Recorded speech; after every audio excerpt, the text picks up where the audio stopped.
আসসালামু আলাইকুম সম্মানিত দর্শক, শ্রোতা মিডিয়া ডাবল ওয়ানের পক্ষ থেকে সকলকে স্বাগত জানাচ্ছি যে যেখান থেকে দেখছেন। সম্মানিত দর্শক, আমি আছি বাংলাদেশের জাতীয় শহীদ মিনারে। যে শহীদ মিনারের কথা মনে পড়লে সেই 5ই আগস্টের স্বৈরাচারী শেখ হাসিনা পতনের আন্দোলনের কথা মনে পড়ে। দীর্ঘ 2 মাস প্রায় হয়ে গিয়েছে স্বৈরাচার পতন হয়েছে, কিন্তু এই শহীদ মিনারের যে স্মৃতি সেটি বাংলাদেশ নয়, সারা পৃথিবীর মানুষের অন্তরে অন্তরে জায়গা করে নিয়েছে। আমরা সেই শহীদ মিনারে আছি। সেই শহীদ মিনারটি আমাদের অন্তরে লালিত পালিত হচ্ছে, কারণ স্বৈরাচার পতন হয়েছিল এই শহীদ মিনারের আন্দোলনের মাধ্যমে।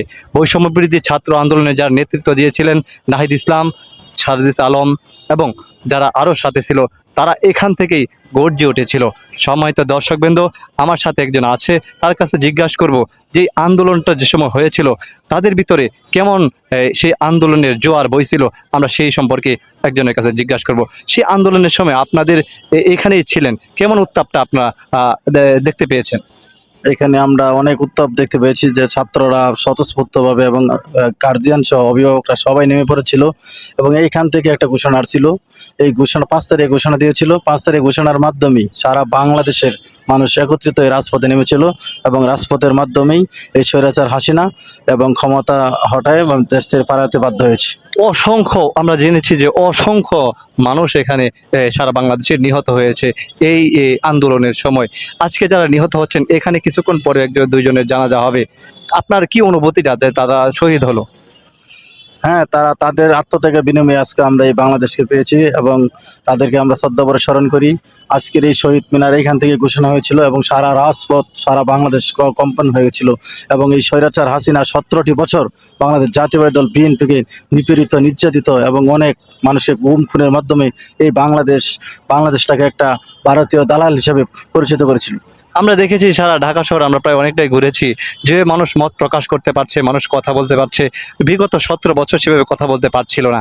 এখন একটা স্বাধীনতা মনে হয় নতুনভাবে ফিরে এসেছে। এখন আপনার কাছে এই স্বাধীনতা কেমন লাগছে?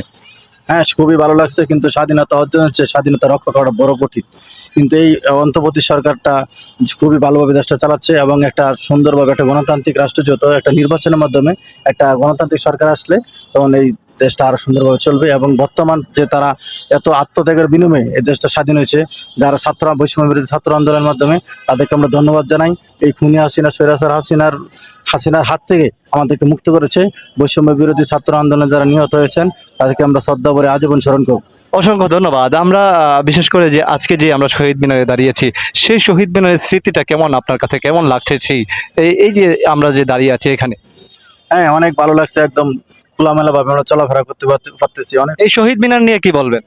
হ্যাঁ, এটা তো অনেক 1952 সালে রক্তের বিনিময়ে আজকের এই শহীদ মিনার বাংলাকে যারা উদ্যোগ বলতে চেয়েছিল, আমরা এই ঢাকা বিশ্ববিদ্যালয়ের শহীদ জব্বার বরকত তাদের আত্মত্যাগের বিনিময়ে আজকের এই শহীদ মিনার বাংলা ভাষা পেয়েছিলাম।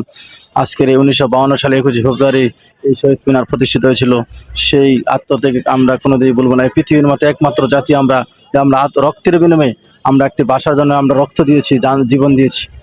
অসংখ্য ধন্যবাদ। সম্মানিত দর্শক, এই শহীদ মিনার তরতজা থেকেই থাকবে। স্বৈরাচার শেখ হাসিনা পালিয়েছে, কিন্তু এই শহীদ মিনারটি কিন্তু স্মৃতি হিসাবে রয়ে গেছে, আজীবন থাকবে, এমনটাই প্রত্যাশা আমাদের। সততা মিডিয়া ডাবল ওয়ান সবসময় আপনাদের কথা বলার চেষ্টা করে। সততা, আপনার আঙ্কেল, আপনার পরিচয়টা কি? আমি বাংলাদেশ জাতীয়বাদী দল বিএনপি ময়মনসিংহ জেলা জাসাসের সদস্য এবং গফরগাঁও উপজেলা পাগলা থানা জাসাসের সাধারণ সম্পাদক। অসংখ্য ধন্যবাদ। সম্মানিত দর্শক, যারা যেখান থেকে সততা মিডিয়া ডাবল ওয়ানটি দেখছেন, অসংখ্য ধন্যবাদ জানিয়ে এখানেই শেষ করছি। দেখা হবে অন্য কোনো ভিডিওতে, অন্য কোনো লাইভে। ভালো থাকুন, সুস্থ থাকুন। আসসালামু আলাইকুম রহমতুল্লাহ।